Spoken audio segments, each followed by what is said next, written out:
Yeah, how are you, man? It's been a Yeah, while. I'm doing well. I'm doing well. How are you? I'm doing great. Thank you. Good, good. Well, thanks for taking the time to speak with me today. It's always appreciated. I got to ask, first things first, how's your day going? You been busy? No, it's been quite stress-free now. We had our release party this weekend at our local hometown here at the local bar. Went awesome. A lot of people showed up and we had a great time. So we're just, riding the waves after that one. So For sure, for sure. How surreal is it still to be doing that sort of thing? yeah, I guess our band has grown quite a bit since the pandemic started, and it was just surreal to see like people lining up outside of the door. So we're not used to that, man. I love that. I love that. I mean, last time we spoke, it was August 2020. We were knee deep in COVID pandemic at that point. Since then and now, over a year later, how have you been holding up personally? Personally, it's been up and down, which I guess it's been that for many people. But yeah, yeah, what have I done really? I've just written a lot of music, and stuff like that.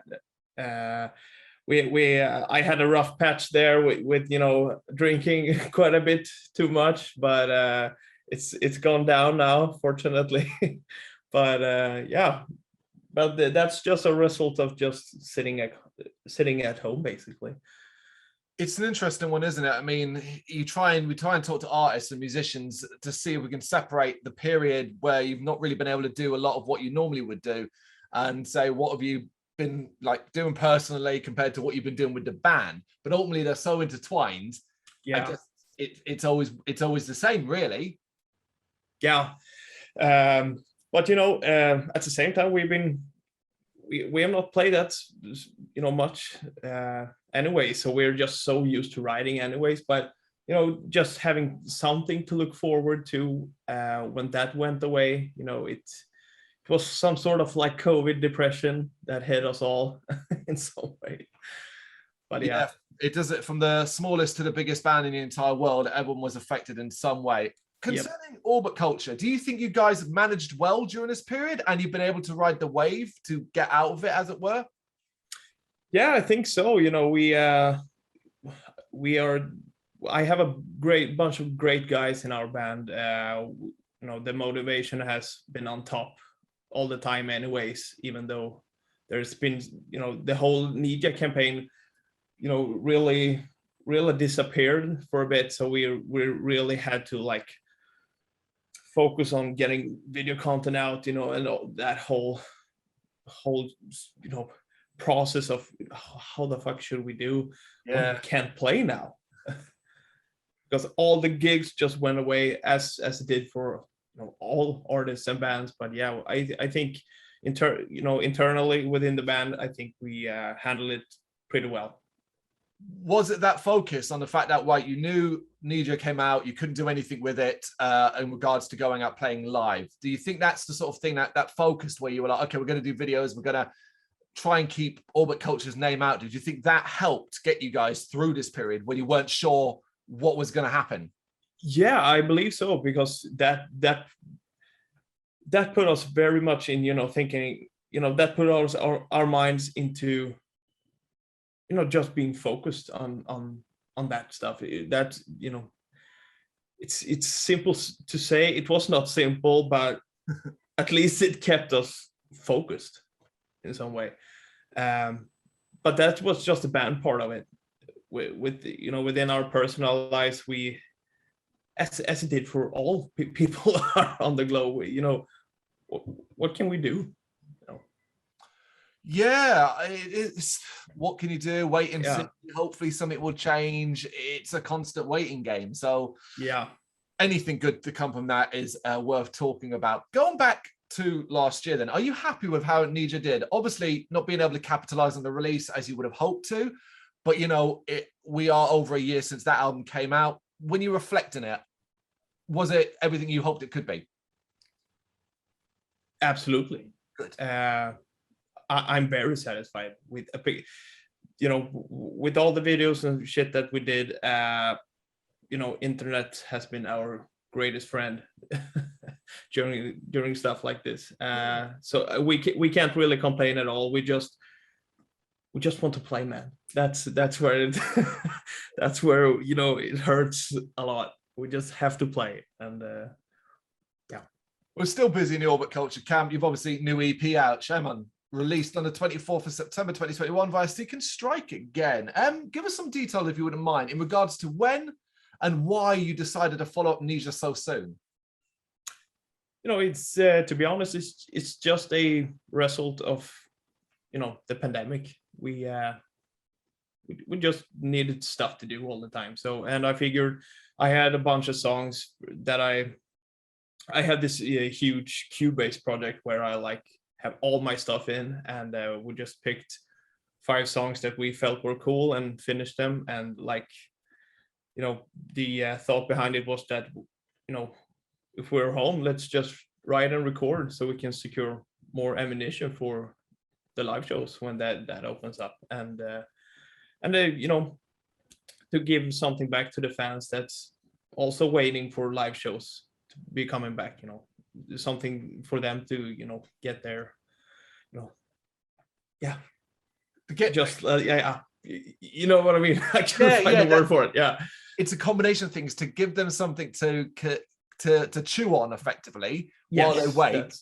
but also, you know, it works to not forget about Orbit Culture, because obviously when you can't play live and you only put music, everyone else is putting music out online and stuff like that, so it's you can get forgotten quite quickly, I think. Yeah, that's very true.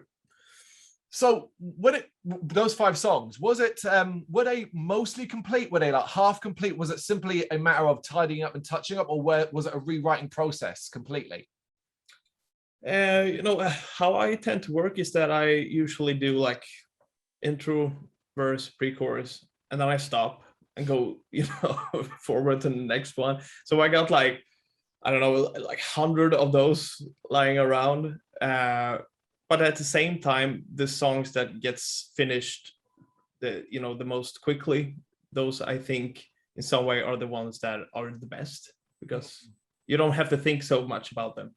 Yeah. So I think that, but yeah, there were 1 or 2 songs that like I was stuck on for like 3 months, but then you reach for like some synth noises, and or it's a church organ, and you know, you just, oh yeah, this works. So then you write it, then you finish it in like an hour. So the insight into the madman of a musician that sort of talk is.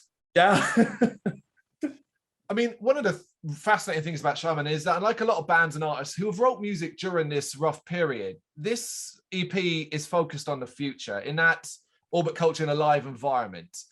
Why focus on that, considering the wealth of content that you have and perhaps inspiration? What was it as simple as, we want to play these songs live? Yeah, you hit the nail on that one. but you know, we have not stopped rehearsing Ninja, but sometimes when you play certain stuff, it just like, of course we haven't played them live yet, but you feel when you play certain stuff that it's not that fun to just, you know, sweat over weird guitar patterns and stuff like that. So we actually wrote the songs with like a simpler approach, and we focus more on like how would the audience react to, like we try to make the like the choruses a bit more accessible and stuff like that. And but that's a fine balance too, because you don't want to go like full pop or anything. But yeah, it's an EP made for live use. There is nothing to be added really. It's just what it is. It's fascinating just to have that simple goal and to see it achieved so readily. The combination of what songs you will want to play from Ninja and on Shaman, there's your live set basically, just on the album and the EP alone. Yeah. I have to ask though, then, how do you differentiate between songs that are written for the radio, as it were, and songs that are explosive live? Or to you, is there no difference? You know, you feel in your spine that it's something, some things will work and some will not. But I tend to, I really don't want to lose any Orbit stuff, and I don't think we will, because you know, we there are certain elements that just make Orbit work in some way. It's the growls, it riffs, some choruses, blah blah blah, and the breakdowns and some of the violins. But to be honest, we just write and record what we feel is cool at the time. That makes sense. I suppose it ties into the next one then, which I was going to ask. Is this a sign of things to come? The direction that Orbit culture will continue to move in, or is it just very natural evolution as you continue? I think it's just a natural evolution. We, of course, we try to keep, you know, somewhat inside a box, but we also love like to experiment, you know, introducing new sounds and stuff. But in, you know, at the end of the day, we are 4 guys, drums, bass, 2 guitars, and vocals, and that's you know, our core. And we love metal, and we are a metal band. So, you know, people that are anxious about like only hearing like tracks like Strangler or something like that, you don't have to worry. It's just us experimenting with stuff.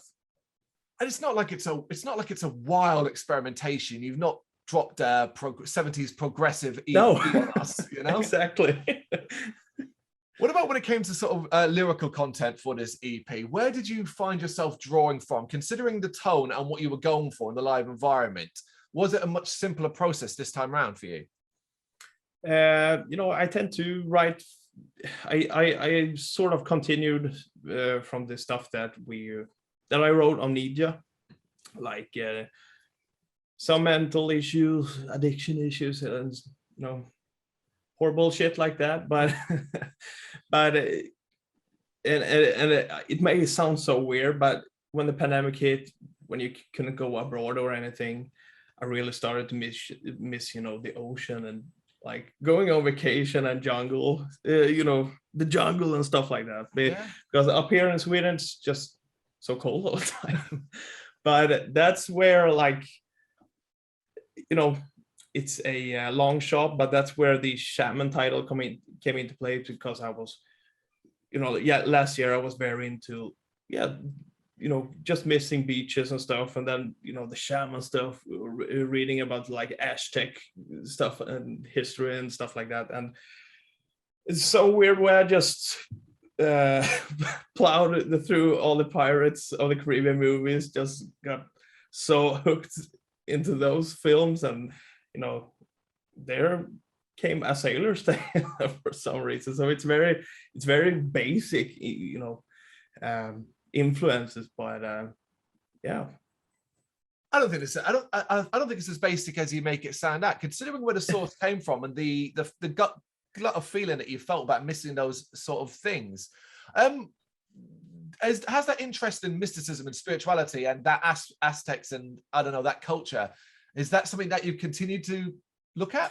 Yeah, you know, I love that sort of, you know, and especially these shamans with in South America with the ayahuasca stuff. I've not tried, you know, that sort of substances myself, but I have had my fair, you know, experience of like shrooms and stuff, and that's where carvings came in, because that's a whole different story. But but you know, stuff like that, I always want to write about, you know, something that I know a little about, and just you know, it's a lot easier when you're honest. And when it comes to tracks like Strangler, it's basically just the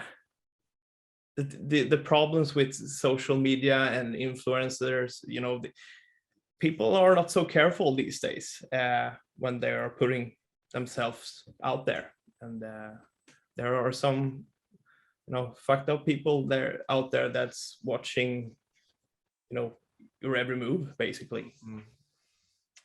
What advice would you give to someone with a social media addiction? Could you give advice?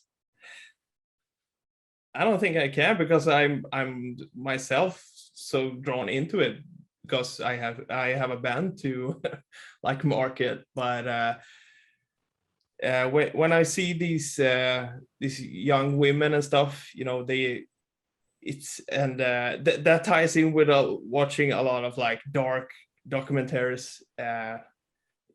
It's a scary world, and it's some scary people out there, and people are not cautious enough. I think, at least. No, I can understand where you're coming from. Were you yesterday, time of recording yesterday, were you aware of the big outage of Facebook, Instagram, WhatsApp? Yeah, that's just the result of being, I guess I'm not addicted to it, but I use it every day, like, most people. And once it's shut down, everyone is like, whoa, what's going on? So yeah. It was a funny bit of business. So even though obviously you have to use social media for your band, of course, it's part and parcel of it. There's no getting around that. Do you feel like you've got a good balance, though, between personal use and professional use? I think so. Yeah, I was one of those guys who shared everything too, especially when in my teens, like many did, I suppose. But yeah, I use it more as a tool these days. Well, I don't want to age you, because I don't know what age you are, but I'm a MySpace kid. Are you? Yeah, I think I made an account, and then it just dropped off, because at the same time I think Facebook came. Was it 2007 or 8 or something? I can't really remember, but I just missed that threshold. I'm a little bit older then. Yeah. Okay. Any Orbit Culture content we've noticed, right, on our website gets a ton of traction, regardless what it is, be it an interview, be it a review of the EP, Nija last year, and so on. And that's awesome. Thank you so much for that. But it's awesome to see how beloved you are all over the world. Is this something you're beginning to really notice, that Orbit Culture are well spread and beyond your homeland? Yeah, here in Sweden, it's not that much, but I think that ties in with that Swedish people are very shy, and but reading so many nice comments every day, and it's really grown into something that it feels like a family these days, and it's so beautiful to see. We have this huge Discord group where everyone is just chatting to each other every day, and it's a community these days, and it's surreal. It's the dream. And I think it's the dream of many a band these days, that effectively a fan base builds itself and then just sustains itself with you just being the overarching host. Yeah. It's so cool. I love it. Can you put your finger on it, or identify what is it about Orbit Culture, do you think, that connects so many people around the world? That's a difficult question. When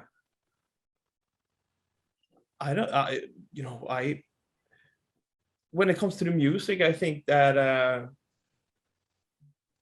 when I listen to bands, I love many bands, but I always, it comes back to the writing process. I'm just gonna take it from the beginning there, because when I write stuff, I tend to not steal stuff, but I listen to a certain song and I say to myself, like, I want to have something like that, because that made me feel something, and I just try to break down 10 songs and put it into one of my own.